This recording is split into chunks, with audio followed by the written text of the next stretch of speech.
It's a saying by a renowned sports person. It's a shame to die without having a feel of your full physical capability in the lifetime. सो हम life के हर एक दौर में सब कुछ achieve कर लेते हैं कि मेरे पास मैंने लाइफ में गाड़ी अचीव करनी थी करी, मेरे पास एक घर था, मैं पेरेंट्स के लिए करा, बट एक गोल ये भी होना चाहिए कि मुझे मेरे लाइफ टाइम में जो मेरा बॉडी का कैपेबिलिटी है, जेनेटिक की कैपेबिलिटी है, मुझे उसको अचीव करना है, राइट? सो दैट कि फिजिकल और मेंटली मुझे ये नहीं लगे कि the kind of gift I got from my lord और माई पेरेंट्स और somewhere I didn't utilise it well. So, sir, now that you're a vegan athlete, I want to know if somebody is a vegan, which kind of deficiencies and blood tests you should be watching very closely, and do you supplement those in your daily routine?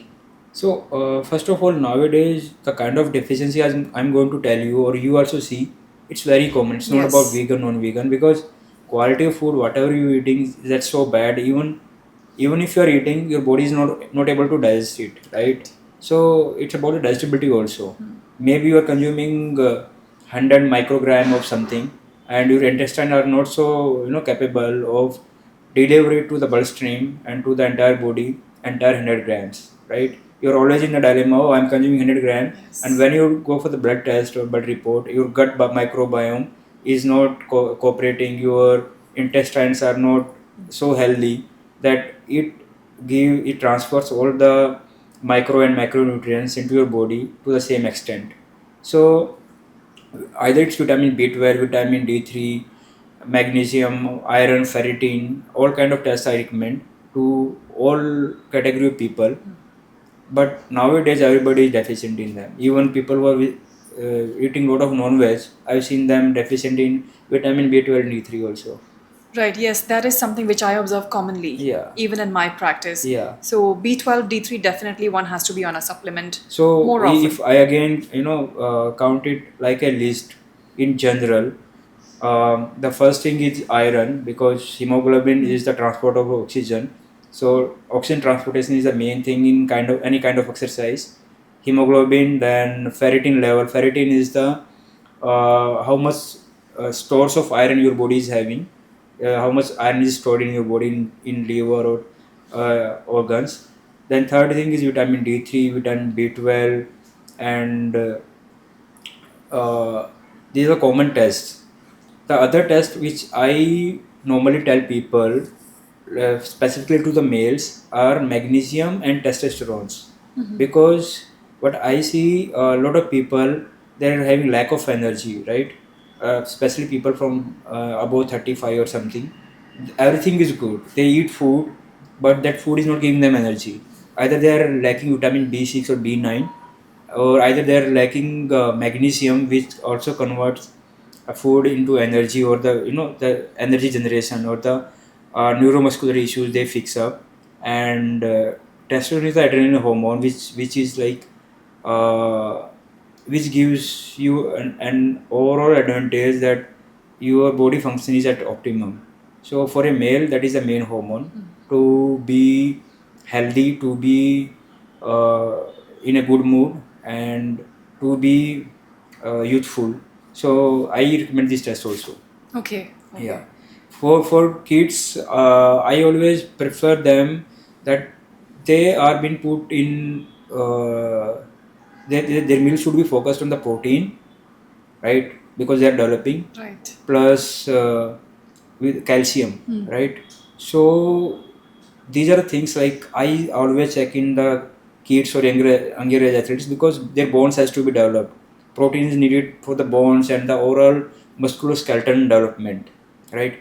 And the healthy fats, Right. because their BMR is so high, they burn a lot of calories, right? So it's not just about carbohydrate; it's about eating healthy fats also, right? So in the development of the brain, as you know, the fats are essential. Even the protective covering and the brain health and hormonal health is all dependent on the fats, right? So fat from nuts and seeds are very essential, and nuts and seeds gives the kid the essential vitamin and minerals also, right? So these are the tests and the nutritional things I recommend to people. So, whether or not your child is into a sports, I think it would be safe to say that at the age of, say, 12 or 13, some of these simple tests can be conducted. Yeah, It could be actually. a blood test where you get to know that D is deficient or B12, which most of us are. So even our children could be deficient. And these deficiencies, if covered, can make them grow and develop better. Yes. And if required for some medical reason, blood tests can be done earlier as well, depending on what your doctor suggests. But 13 is something, a number where every parent can do some of the basic tests. So now that we're talking about muscle mass and body composition, can you tell me about your body composition? How much is your muscle mass, fat percentage? I have around 7 to 9. My fluctuation of the overall body fat percentage is 7 to 9%. Oh, okay. And endurance athletes, which are high performance, that is a thumb rule I am going to give you. We are always at the lower end of the BMI. Mm-hmm. So if you check the BMI chart, if 19.5 is the where the lean body or something you call that underweight, so we have to fall in the underweight category. Okay, Yeah. for endurance. For endurance. Okay. Endurance and the endurance. Specifically endurance and the high performance. So I have to be around 17.5. Okay, and that's acceptable. That's acceptable. That's really, Good. that's natural. Okay. Because we are so lean, we Right. don't carry anything extra. Yeah. We don't. The fact is that we don't carry extra muscles which are not going to be utilized. Like I'm an endurance athlete or runner. I don't need, even though I have the big muscles in my upper body, like by default I have a chest or bicep or something. I don't like even because that hinders in my running thing. So, but other than me, somebody who is a actually performance runner, so they don't carry muscles in the upper body, right? So by itself they fall under BMI range of 17.5 to 19.5, which is underweight.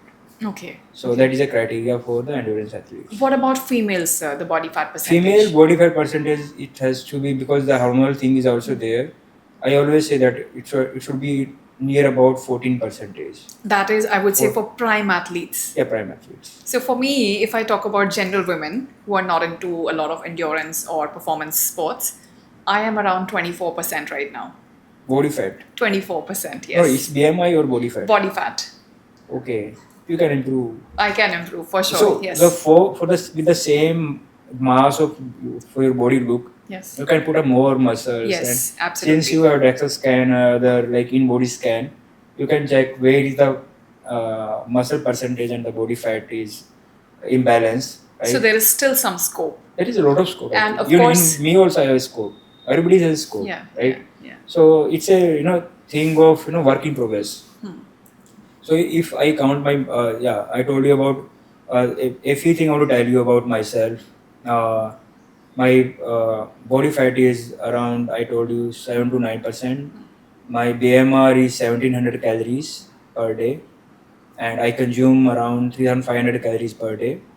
And my VO2 max is around it varies between 59 to 63, and my muscle percentage in legs is around 40%, and in overall body maybe it's 35%, and my BMI is around 17.5. My body weight is, my performance body weight is 57 to 59. If short races I'm doing it 57, long endurance races I'm doing which I need more energy, so I have to fill up myself with glycogen and healthy fats, then it's 59. And this is my ideal body weight for the race, so I call it race weight. And in normal general training I'm always 60 and 60.5. So as of now my weight is 60.5. Okay. So that is the kind of balance I've attained. And apart from that, a few metrics, if I tell you, like my blood plasma level is around 250,000, right? And my lactic threshold and resting heart rate, my resting heart rate is somewhere between 37 to 39. Wonderful. That is very very low. Yeah, my resting heart rate, my maximal heart rate I achieved is 205, and one time I achieved 207 also. So my zones are, my training zones are in between them only. So The best way to measure the training zones is uh, calculating it on the basis of your resting heart rate and the maximal heart rate. So if for someone like 140 BPM is too high, for me that's just a warm up maybe or recovery, right? Because my maximum heart rate is so far, right? And yeah, so these are the my metrics, mostly related to training and well-being. There is so much precision when you're talking about all these numbers which can affect performance and overall health. But India, being the diabetic capital, pot belly capital, I would say, we really need to understand what is our BMR, what is the basic calories I should be consuming. And if you are suffering from anything like fatty liver, or you still have a higher fat percentage, I think it's time to wake up, start doing some kind of activity, and running, I would say, is the best sport you could ever get Yeah. into. It would help you become leaner, fitter, figure out all these figures. All of these figures will start improving, I believe, just with running. So that was something really important and insightful for runners. So coming to the data points for any athlete like VO2 max or understanding their heart rate, BMR, BMI, do you recommend them to wear any kind of watch or some kind of ring or a gadget which helps them understand their figures, So for lactate and so for normal people who just want to be fit, nothing is needed. nothing is needed. Just nothing. There is some rule that you go do alternate day of some workouts, be active 3 times in a week. Okay, spend these many hours in a week. If I say that counting it 30 minutes per day, so 7 days are there, 210 minutes, right? That is approximately less than 4 hours, right? Doing everything, like including walking, gym, yoga, any kind of thing, right? So that has to be your activity level, and you don't have to measure that even, right? You can just think by itself, yeah, 30 minutes of walk today, 20 minutes of yoga, right? And uh, this much of the stair climbing. Even though you can count, you are coming to the office, you're taking up stairs, and you can count, yeah, today I did 10 times up and down or 3 times up and down. That was kind of workout only, right? So these simple things has to be there in the life routine, and you can keep yourself healthy. Apart from that, if you're changing performance, then metric has to be there, right? So the metrics purpose and to find the flows and to find the area of improvements, you need to find through the data, right? You have to check the data. Where exactly was the missing point? Where was the gap actually? So gadgets help you there, right? Gadget helps you there. You know that you're selling, and you know your exact own date, physical capability, and the level you are having. So having you have to max test it, threshold testing, right? Heart rate and going through the heart rate zones, minimum and maximum heart rate. All that is very necessary in that case. So for heart rate, you can wear a chest belt, heart rate monitor, hand strap also, or through a watch. There is not much difference in them. There is always a plus minus 5 BPM of the difference you always have across the all three gadgets, right? If heart rate to chest belt to the strap on the hand, it is always plus minus 2, right? Because the more the measuring instrument, the heart belt is away from the heart, pressure variation will be there, right? So that's why the watch always calculates plus minus 10 or plus minus 5 depending on the how upgraded the watch is to the heart rate belt. Okay, so that is one thing. Heart rate zones are really mandatory. Zone 2 training for the endurance build up, and zone 3 and zone 4 training for the anaerobic ceiling and the performance and stimulus to the main race conditions, right? That is very necessary.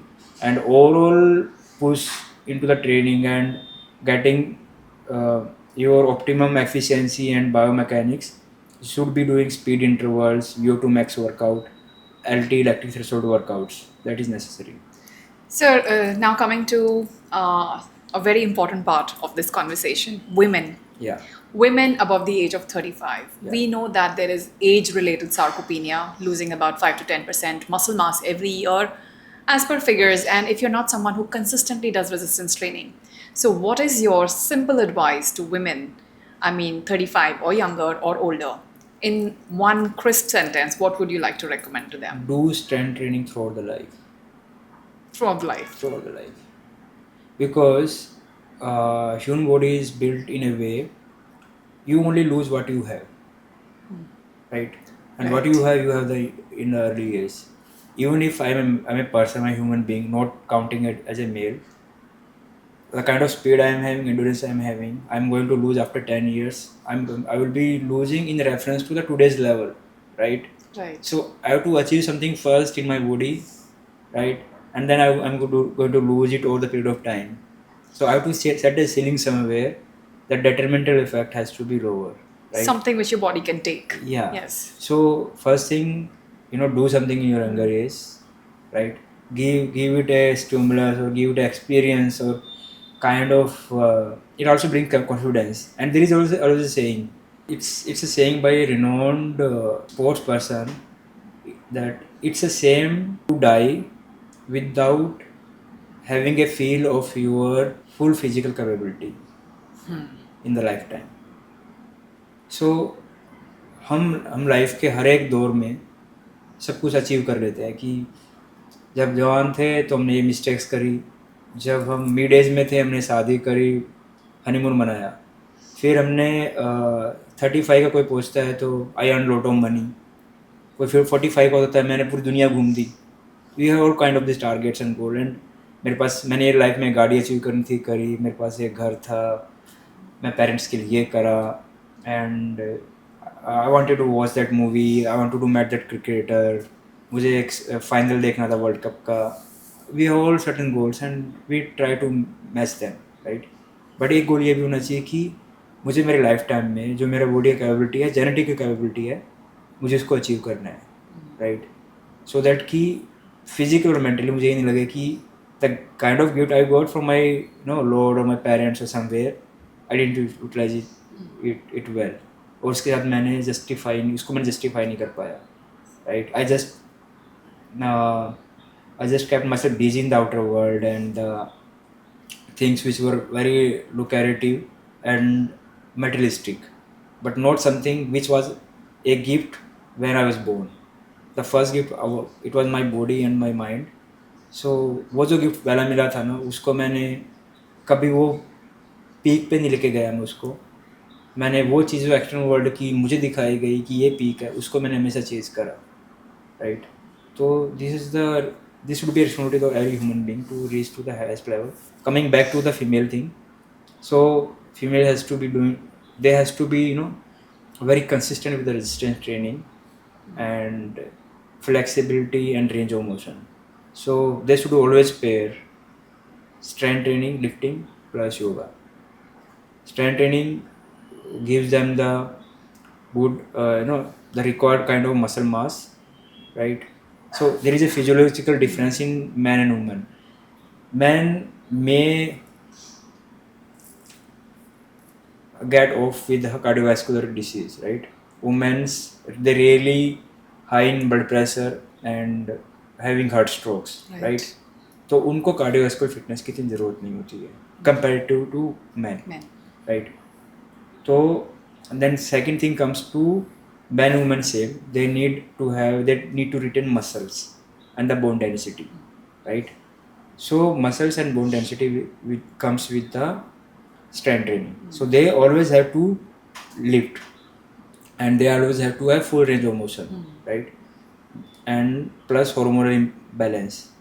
So for the muscle strength plus bone density plus hormonal balance, females has to be doing strength training plus yoga. This is my personal recommendation. Excellent, sir. And I think as we age, women, there is estrogen decline, Yeah. which is actually estrogen protects your heart Yeah. against heart disease, Yeah. stroke, or Yeah. anything to do with the cardiorespiratory system. So if you do strength training, your hormones stay in balance and check. You can eat nutrition to build your estrogen bank. You could do resistance training throughout your life. Start small. We'll be doing an upcoming video with Sandeep sir's coaching where I will be showing you some kind of gentle strength training moves anyone can begin at any age. We're very thankful to sir for giving us this session today. and we'll be uploading more videos on strength training specifically for women. And lastly, I want to ask you about trail running strategy. If someone wants to begin trail running, what do you recommend to them? How should the training begin? So, trail running is kind of the best play you can do in nature. You just go and play. So I call it a dance. So when I go up, like trail running is always up and down, up and down. Go up. There is a struggling part, but because my aerobic capacity has been utilized around 70 to 30% more than a flat running, and I struggle, but I look at the mountain, and then that is the aspiration that I would reach at the peak. And when I've come down, so it's kind of child play. It's time to dance, right? So you go up, you go down, juggling your feet, putting one feet, and again checking. Just in fraction of microsecond, you have to decide where the next step will be landing, and then again the next step will be landing, again next step will be landing. That is so engaging and so focused that you don't even want to feel your breath. You just have to focus on that. And that dance is the best form of concentration and best form of engagement you can have with yourself, and you get to know yourself in such a way that damn, I'm so well connected to myself, and it's because of the fun and the survival. Right. So when you want to go to trail running, just have fun. That is the first thing. And second thing, if you want to prepare for yourself for the trail running, then physical aspect is that you have to do eccentric training, because when you're going down, your quadriceps muscles are getting 5 times of your body weight, and your glycogen is depleted more from the legs. You have to eat regularly on regular intervals throughout the run, right? So first thing is that you have to engage your core. You have to land under your center of gravity. You have to keep your body stabilized, right? There has to be rhythm when you're going up and down, and apart from that, you have to plan your next 2 3 steps in advance, right? And lastly, you should be having a lot of fun. So basically, I have derived my conclusion from this conversation. No matter what age you're at, if you're into sports, fitness, or not, trail running or simply running, even in your city, is something you could start. Connect with your body, utilize and build your muscle bank, Yeah. and focus on what matters. Dissociate or disconnect from the problems in life Yes. and do well on your health spectrum. We've covered a lot of topics today. Hope this was interesting.